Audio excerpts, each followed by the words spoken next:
Now, you guys have a new fund. We do. Let's talk about that. Gen Z is the most hip generation to crypto.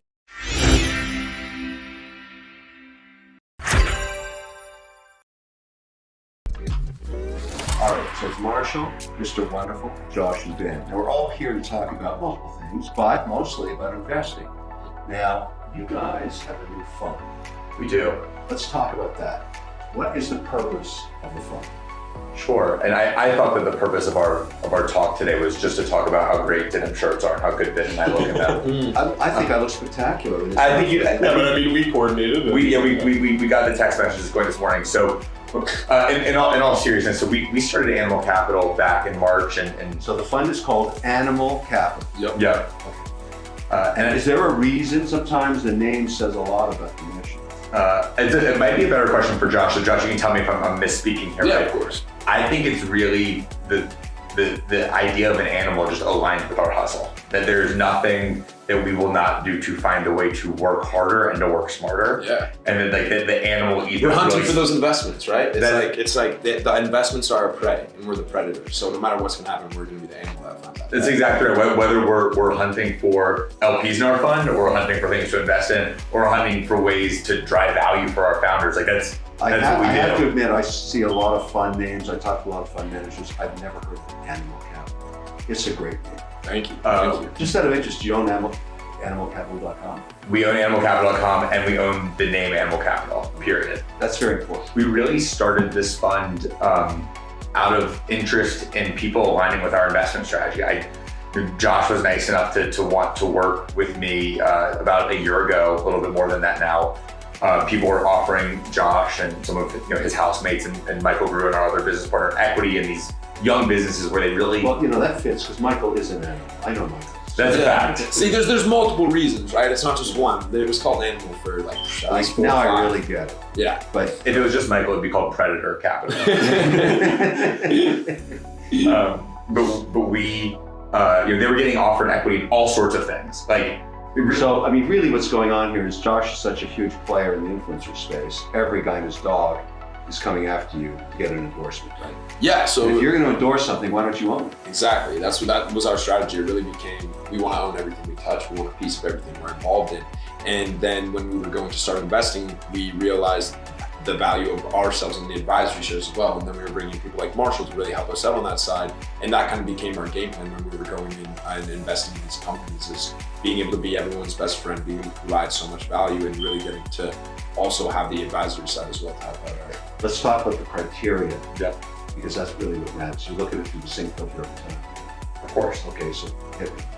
So you say the same filter every time. I would say the initial things are our general scope, and I've said, Josh and I've said this to every investor and every investor call, which is if it's not making people's lives better or more fun, we're probably not investing in it. And I know that seems almost like flippant or silly, but it narrows the scope for us to things that we really believe are making people's lives better. So we think about fintech, life sciences, a little bit of consumer, primarily better for you. What about foods? Foods. Better, certainly better for Yeah. you foods. That's a space that we've not only dabbled in, we're significantly invested in, and hope to get some of our founders on a Shark Tank at some point. And founding ourselves and energy. So that's one of your products. Yeah. So this was the essentially more lifestyle type drink compared to an energy drink, the healthier version of an energy drink. So less calories, less sugar. What it's actually the caffeine is used with, it's used with green coffee bean or green tea beans instead of going into actually a lot more like the chemical side of things. So yeah, it's just a healthier variant of an energy drink. Now, why we're all sitting here together is because we have done this. Fortunately. And so, which is great. It's called WonderFi, and I have been fascinated with, decentralized finance now for 3 years because I'm using it now, to do all kinds of sort of different things. But I've realized it's really complicated and hard to do. I've had to hire 3 different people inside my firm now to just deal with all this stuff, and I want to simplify it. And we've got the CEO of WonderFi right here. Let's talk about this. So Ben, what's WonderFi? WonderFi is really just focused on making DeFi simple, like really simple for people. It's First of all, what is DeFi? Because most people have no idea. DeFi is probably the most important sector to pay attention to right now. And that's obviously, I'm biased, but huge growth potential. It's kind of a subset of crypto, which is giving people the power to own and control their own assets. So it's a huge. So instead of huge sticking your potential. stuff in a wallet like Coinbase, Yeah. you put it in a decentralized scenario, platform like WonderFi. Yeah, exactly. And you retain control over it. You're not giving up control to somebody that could do something fraudulent with it or something like that. So there's a big movement behind this, but we're really only in the very early innings of DeFi. So with WonderFi, we're really trying to bring this to the masses. And why I like it and why I got involved is very simple. You can stake your assets and make interest. In my case, I'm using USDC as stablecoin, lending it out and making between 5 and 6%. That is very cool. Because you can't make that in a bank account right now. And so that's what we're going to be able to do on WonderFi and simplify it, right? Yeah, exactly. And it's something where there's a ton of potential, but it's only people that have 24 hours a day to spend learning crypto and DeFi that are able to access it right now. So the whole mission is democratizing finance, but the only people that can access it are engineers that are in their basements dealing with this stuff 24 hours a day. So I think there's a really important goal here that we have, which is just making it accessible. And for us, getting you guys involved has been a key part of that, because it's really important to get the message out. So the investment thesis, Sure. let me see if you agree with me. Of all the people in this room, yeah, I've got millions of followers, but nothing like Josh has, particularly with Gen Z. And Gen Z is more hip to crypto than any other generation ever. So my thought was, if we get together on this, I can do millennials and baby boomers, and Josh can do Gen Z, and we'll have a massive amount of people we can show this product and tell them about it, tell the story of the company. Is that the way you see it? Yeah, I mean, exactly like that. I think for me, that's why it was so cool to be able to be a part of WonderFi, is that we all have this aligned, I would say, passion, and it's empowering the youth. It's bringing in all these different ages together to really learn about a space that is so important to know about, right? Really be able to teach people what they can do with their money, with financial literacy, coming in and investing. And like you said, Gen Z is the most hip generation to crypto. They are talking about it every day. They're seeing it on their social medias every day. They are sometimes putting money into coins that they aren't getting any information on. There's no one advising them. They don't have a financial advisor telling them what to do. So this platform is so important, I think, to not just me and Gen Z, but so many different ages to really learn about what they can do with it. Yeah, because I would like to make sure that, and this is the one thing that I made sure when I invested in the company, along with Ben and the team, we need to be compliant. We need to get our tax forms out. We've got to do stuff that doesn't get us in trouble. I don't want to be a crypto cowboy. I don't want to do something that gets me, the tax guy mad at me. I want to pay my taxes if I make money. I'm cool with it. I'm fine with that. But most of these platforms do not report, but this does, and that's what I think is so. Ben, I do have one question for you, because we talk about this a lot, and Josh and I had the chance to talk about this on a couple of different news networks, the concept of lending for yield and why that's such a big deal. Can you just walk through a really 5-year-old version of what on earth it means to lend for yield? Yeah, I mean, it basically means putting your assets somewhere and then generating interest on them. So, we're used to depositing money in your bank account. And right now, if you do that with, Bank of America or, Scotiabank, wherever you are, it's 0.25% that you're getting. So it's really That's not beating inflation. Inflation's exactly. Yeah, you're losing money. You're losing money. Yeah. So people feel like for, I'm a millennial. For millennials, they feel like they're losing out. They're getting left behind when that's where they're putting their assets. And I think it's really interesting. Gen Z definitely has they look at money differently. Kevin's generation looks at money differently. They have different objectives. But really it all kind of comes together with, lending for yield is locking your asset in somewhere and then, generating a significant amount of interest in it, which really puts it ahead of what you can do with a bank. So what has it felt like, or how has the platform changed since you introduced Kevin and Josh and myself to your lives, and giving us your cell phone number and access to you and your house? How many late night texts are you getting now? A lot. Yeah, I don't know. Kevin doesn't sleep, I guess. No, but it's been great. Like I don't know if I've told you this story, but one of the conditions that Kevin had coming in as an investment was that you guys could co-invest. Yeah. Kevin, I think you told me that story. Yeah. I just thought it made a lot of sense. Like it's a perfect. We're gonna look for other things to do together because you got a mandate to invest in it. You got a fund. You got to find ideas. I think it's really good. Financial services is the biggest market in the world.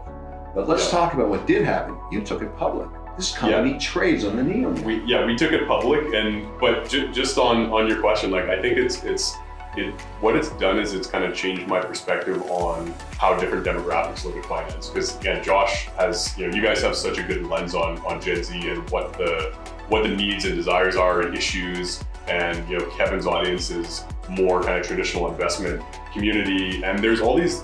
It's super interesting because again, everybody has different access to finance, and what DeFi is trying to do is lower the barriers to entry and just level the playing field. So you can't do that by just having one demographic that is representing your company. So this has just opened it up where we're like, okay, we have boomers, we have millennials, we have Gen Z. We're working on getting more female representation, other underrepresented groups.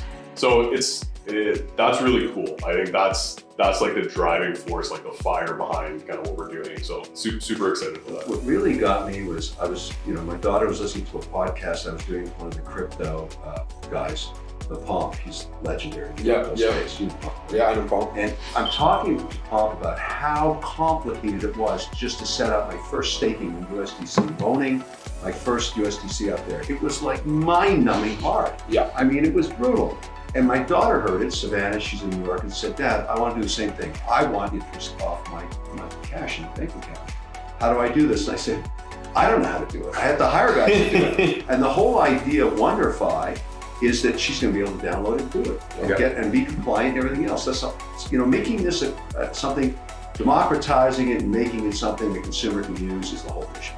I think we're going to kill it. Nobody's doing it. Like if you look at what we have versus all the DeFi apps right now, they're just catering towards, again, people that are like so ingrained in the space. And it's the early adopter problem, like you see with a lot of different technology where it's just serving more and more to that early user, and it's getting further and further away from something that like your daughter can just pick up and understand.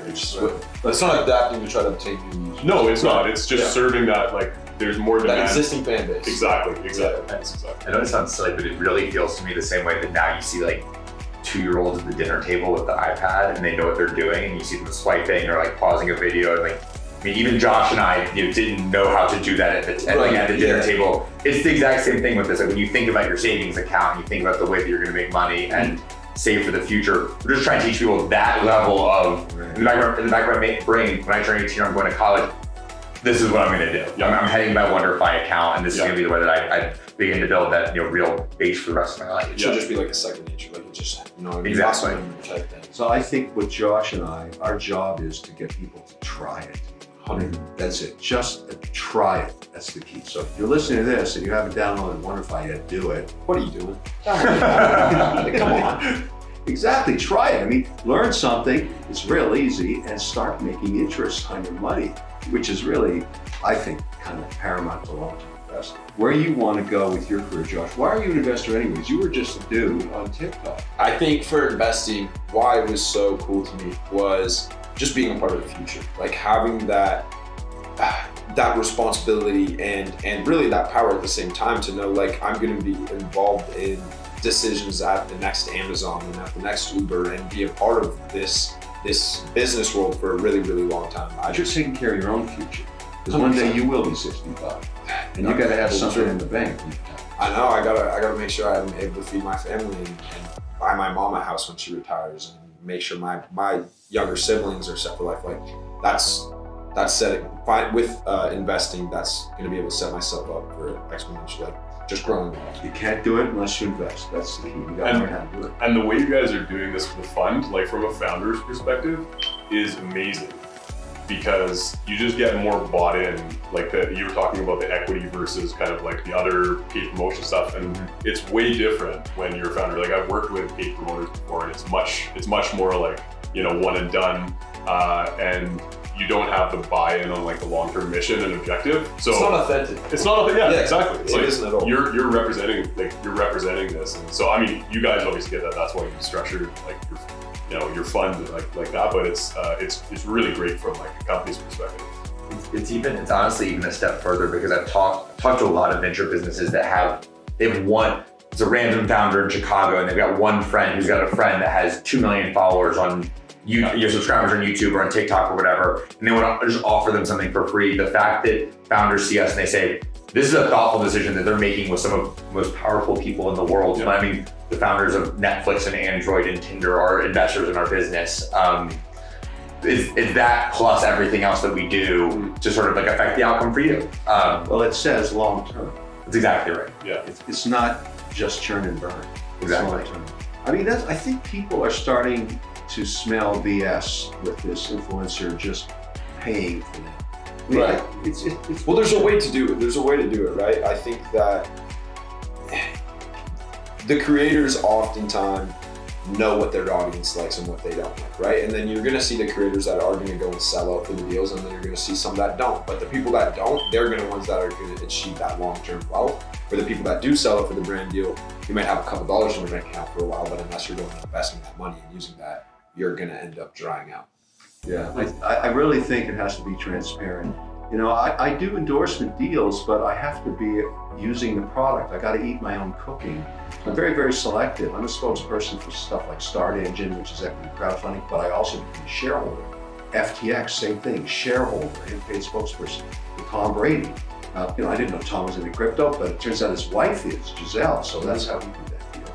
And it's real. Like, I eat the cooking. I think that's my motto. Eat your own cooking. If you don't eat your cooking, people are going to see right through it. What for you, Kevin, when someone's bringing you an endorsement deal, are there a couple of like the first things and like lenses that you say it has to have X, Y, and Z for us to, for me to start to get interested in it? I'm in the same mode of you guys. I need sustainability. I don't want to be part of doing something that harms the planet. That's not where my head's at. I'm one of the first guys to graduate in environmental studies in Waterloo years ago.